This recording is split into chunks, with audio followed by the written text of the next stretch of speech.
মহেশতলায় দুই পুলিশ কর্তার রদবদল।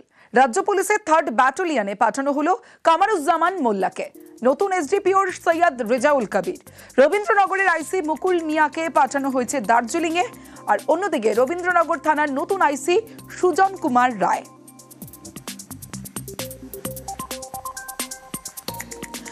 দমদমে বাড়ি চলল গুলি, কাচের বাটি পড়ে যাওয়া নিয়ে বচসা। সেই বচসার জেরে বেলঘরিয়া এক্সপ্রেসওয়ের পাশে যে বার, সেই পানশালায় চলল গুলিবিদ্ধ বারের ম্যানেজার আশঙ্কাজনক অবস্থায় হাসপাতালে ভর্তি। বেলঘরিয়া এক্সপ্রেসওয়ে ধারের বারের ঘটনা, অভিযুক্ত বিট্টু দাস পলাতক।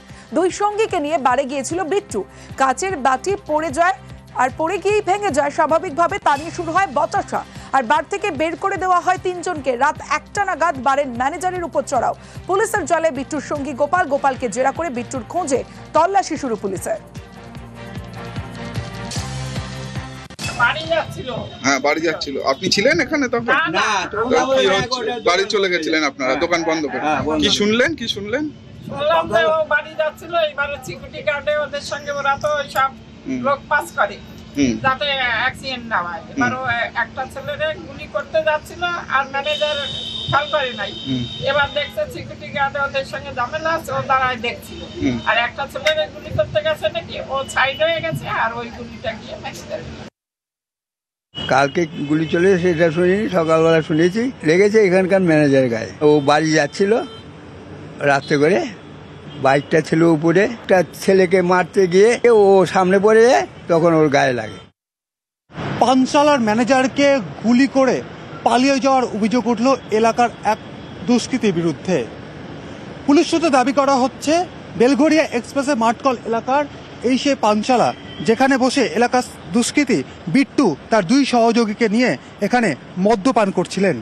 হঠাৎই টেবিল থেকে একটি কাচের বাটি পড়ে ভেঙে যায়। তারপরেই এই পানশালার ম্যানেজার এবং পানশালার কর্মীদের সঙ্গে বিট্টু এবং তার 2 সহযোগীর বচসা বাঁধে পানশালার ভেতরেই। পানশালা থেকে 3 জনকেই বের করে দেওয়া হয়।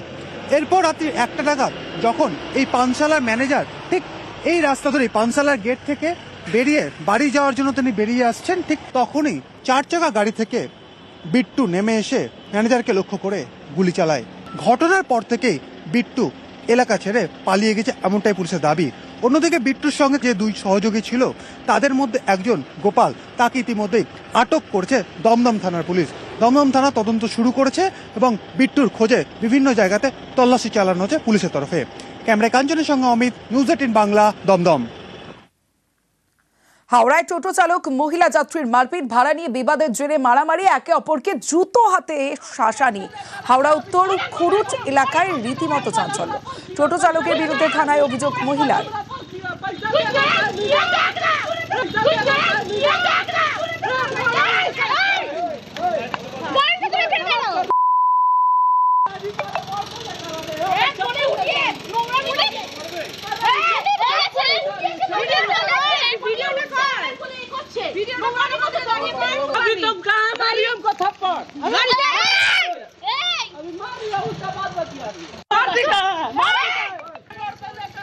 উবের টোটো বুক করছিলাম, তো তখন আমাদের সামনে একজন টোটোওয়ালা এলেন। তো আমাদেরকে বললেন যে কোথায় যাবেন। তো উনি তখন বললেন যে ঠিক আছে 30 টাকা করে ভাড়া লাগবে। আমি বললাম দাদা আমার উবের টোটোতে তো 80 টাকা দেখাচ্ছে, আমি 20 টাকা করে দেবো, যদি আপনি যান বলুন, না হলে আমি বুকিং করছি। উনি বললেন ঠিক আছে 20 টাকা করেই দেবেন, চলুন। তখন আমরা যখন বাড়ির সামনে এসছি, আমরা যখন টাকাটা দিতে যাচ্ছি, উনি বলছেন না 100 টাকাই দিতে হবে। আমি বললাম দাদা দেখুন 80 টাকা ভাড়া, আপনি যেটা বলেছেন আপনাকে আমি সেটাই দেবো। সেই সময় আমার মা রেগে গিয়ে জুতোটা তোলে। উনি তখন উল্টে আমার মাকে জুতো দিয়ে মারতে আসে। ওনার এত বড় স্পর্ধা। আমরা চাইছি ওই লোকটার একটা বিচার হোক। ময়দানের মুখটা থেকে হ্যারাসমেন্ট শুরু করেছে, যে সবাইকে যেখানেই দেখছে লোক গুচ্ছ আছে সেখানেই দাঁড়িয়ে বলছে যে 20 টাকা করে কাজীপাড়া থেকে ভাড়া দিচ্ছে, 20 টাকা করে কাজীপাড়া থেকে ভাড়া দিচ্ছে। আমি তখন বললাম দাদা আপনাকে তো আমি জোর জবরদস্তি করিনি কিছু, আপনার পোষালে আপনি যাবেন, না হলে আমাকে এখানে নামিয়ে দিন। উনি আমাকে নামালেনও না, ওখান থেকে রীতিমতন যেখানেই দেখছে লোকজন আছে সেখানেই দাঁড় করিয়ে করিয়ে নানান রকমভাবে কথা বলছে, নানান রকমভাবে হ্যারাসমেন্ট করছে। এবার আমার বাড়ির সামনে এসে আমার মেয়েকে মারতে আসতে, আমি তখন কি আপনি বলুন তো যে আমার মেয়েকে আমি রক্ষা করব না, তাহলে আমি জুতোটা তুলবো না, না দুটো গালাগালি করব না? আপনারা নিজেরাই বলুন তো এটা কি ঠিক? আপনাদের জানিয়ে রাখি, এই সপ্তাহে হাওড়ায় টোটোর ধাক্কায় মৃত্যু হয় মহিলা পুলিশ কর্মী। সপ্তাহ কাটতে না কাটতে ফের টোটোর দাদাগিরি হাওড়ায়।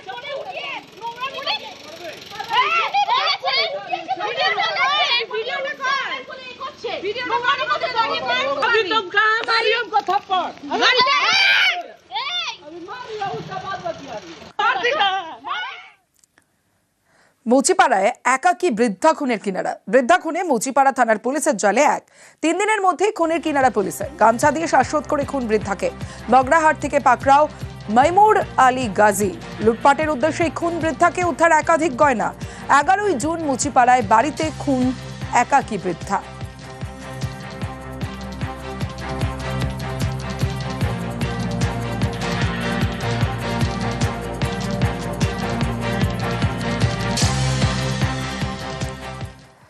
জলপাইগুড়ির দিকে নজর রাখবো। জলপাইগুড়িতে এটিএম লুট, রাষ্ট্রায়ত্ত ব্যাংকের এটিএম লুট।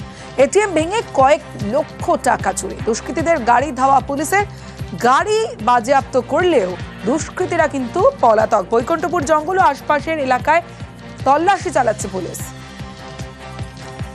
শান্তনু রয়েছে, শান্তনুর সঙ্গে কথা বলবো। শান্তনু, এই যে ঘটনা ঘটেছে তার অনেকটা সময় পেরিয়ে গেছে, এখনো পর্যন্ত তদন্তে কি আপডেট? দেখো, এখনো পর্যন্ত পুলিশ কিন্তু দুষ্কৃতীদের চিহ্নিত করতে পারেনি এবং দুষ্কৃতীরা জঙ্গলে লুকিয়ে থাকতে পারে এই আশঙ্কা থেকে বৈকুণ্ঠপুরের জঙ্গল ঘুরে কিন্তু তল্লাশি চালাচ্ছে জলপাইগুড়ি এবং শিলিগুড়ি পুলিশ কমিশনারেটের পুলিশ। তবে এখনো পর্যন্ত তদন্তে যেহেতু গাড়িটি উদ্ধার হয়েছে, যে দুষ্কৃতীরা যে গাড়িটি করে এসেছিল এবং এটিএম লুট করার পর যে গাড়িটি করে তারা পালিয়েছিল, যে সেই গাড়িটিকে বৈকুণ্ঠপুর জঙ্গল সংলগ্ন গজলডোবা এলাকায় ফেলে রেখে পালিয়ে গেছে দুষ্কৃতীরা। সেখান থেকে 3 রাজ্যের নেম বলা যেতে পারে যে ইসে উদ্ধার করেছে, যেখান থেকে ধরা যেতে পারে 3টি রাজ্যের নাম্বার প্লেট তারা ব্যবহার করতো, যেখানে পশ্চিমবঙ্গ, বিহার এবং আসামের নাম্বার প্লেট উদ্ধার হয়েছে, যেগুলোকে মনে করা হচ্ছে, পুলিশ মনে করছে বিভিন্ন রাজ্যের নেম প্লেট লাগিয়ে তারা বিভ্রান্ত করে পালিয়ে যাওয়ার চেষ্টা করছিল হয়তো। এবং সেই সব সূত্রকে কাজে লাগিয়ে পুলিশ কিন্তু দুষ্কৃতীদের চিহ্নিত করার চেষ্টা করছে। এবং ভেতরে সিসিটিভি যেহেতু দুষ্কৃতীরা নষ্ট করে দিয়েছে, বাইরে থেকে যে সিসিটিভি ফুটেজগুলো পুলিশ উদ্ধার করেছে তা দিয়ে কিন্তু দুষ্কৃতীদের চিহ্নিত করার চেষ্টা চলছে। পাশাপাশি যে রাস্তা ব্যবহার করে দুষ্কৃতীরা গজলডোবা পর্যন্ত গিয়েছিল এবং গাড়িটিকে রেখে পালিয়ে গিয়েছিল, সেই রাস্তা এবং পরবর্তী অংশে কোনো রাস্তা ব্যবহার করে যে দুষ্কৃতীরা পালিয়ে থাকে, সেই সব জায়গার সিসিটিভি ক্যামেরা ফুটেজও চেক করা শুরু করেছে পুলিশ।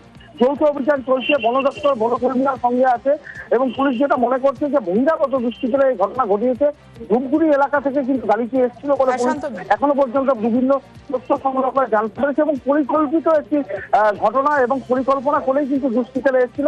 এখনো পর্যন্ত 4 জন দুষ্কৃতী এই ঘটনার সঙ্গে জড়িত বলে পুলিশ জানাচ্ছে এবং এই দুষ্কৃতী দলটিকে চিহ্নিত করার চেষ্টা চলছে।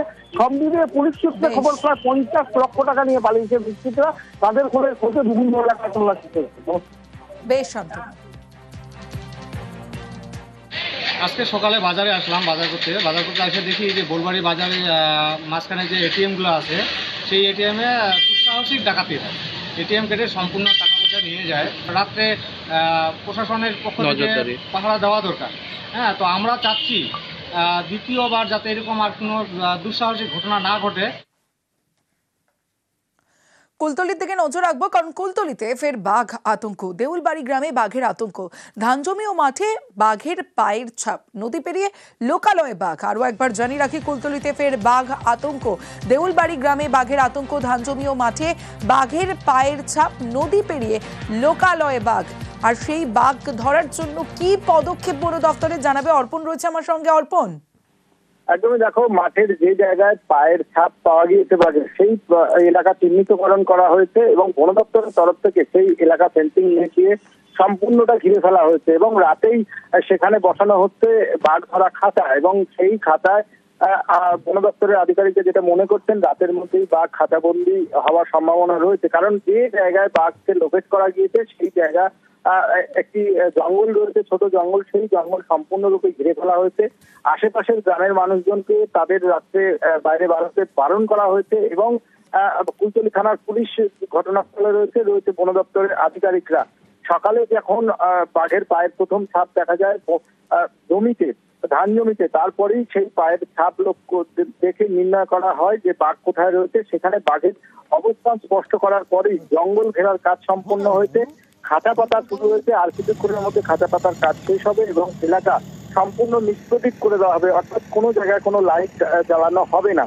এরপরে অপেক্ষা করতে হবে বাঘ কখন খাঁচাবন্দি হয়। বেশ, অনেক দূর হয়ে যাবে স্যার।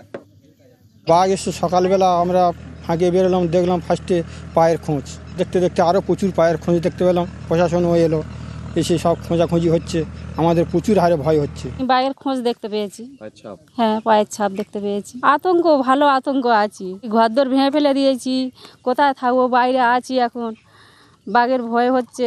এলাকায় বাঘ এসছে বলছে, দেখলাম নিজে চোখে। বন দপ্তরের লোকজন এসছে, দেখছে তো তারা। সবসময় আমার একটা আতঙ্ক আছে, আমরা এখন যে বার হয়ে গেছে কি না বা আছে কি না সেটা সঠিক আমরা এখন বুঝতে পারছি না। তো গরু বাছুর মাঠে বাঁধছি, এই নিয়ে একটা সবসময় মানে একটা আতঙ্ক আছে আমরা।